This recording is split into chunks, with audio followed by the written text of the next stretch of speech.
Okay, so now here we got a new one, fun one. We got one that I like. Lots of shooting, lots of bang, lots of bombs, lots of all kinds of stuff. Okay, so we've got The Gauntlet. It's a 1977 action thriller film. And, of course, it was Clint Eastwood. He was a down-and-out cop, down-and-out cop that had to escort the prostitute from Las Vegas to Phoenix so she could testify against the mob. And the mob did everything they could to stop her, including the police did everything they could to stop them.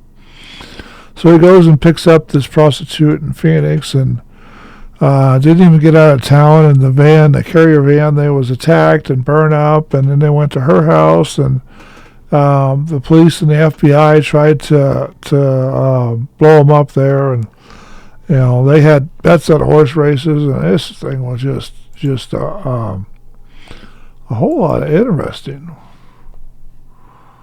A little more interesting than you would think from a 1977 Clint Eastwood, or if you want, Dirty Harry film.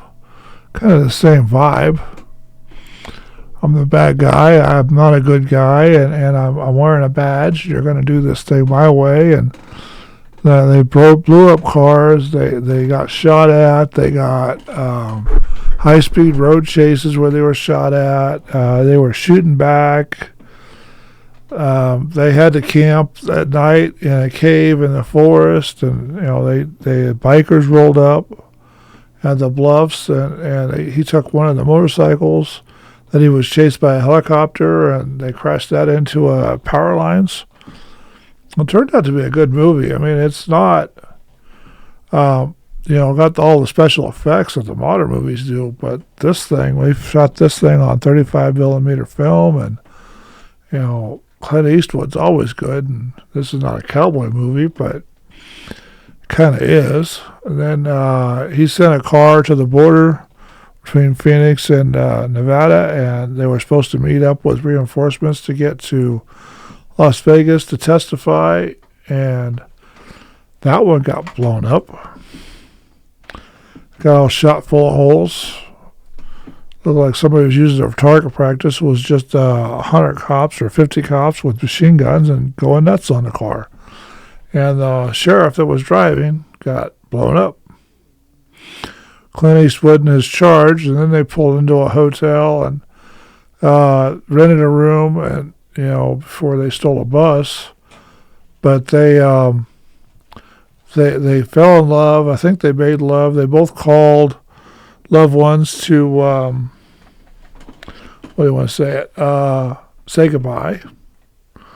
So that was an interesting segment of the video, and it turned out to be an interesting movie. It's one of those that Dirty Mary Shockley was the name of the prostitute, and it turned out to be one of the better movies from the 1970s. But it's always good to go back and watch these.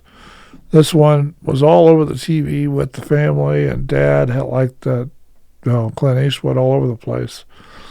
This was made in 1977, December 21st. So that's why I have it, because I grew up watching this movie over and over and over again. Every time it was on TV, it was on.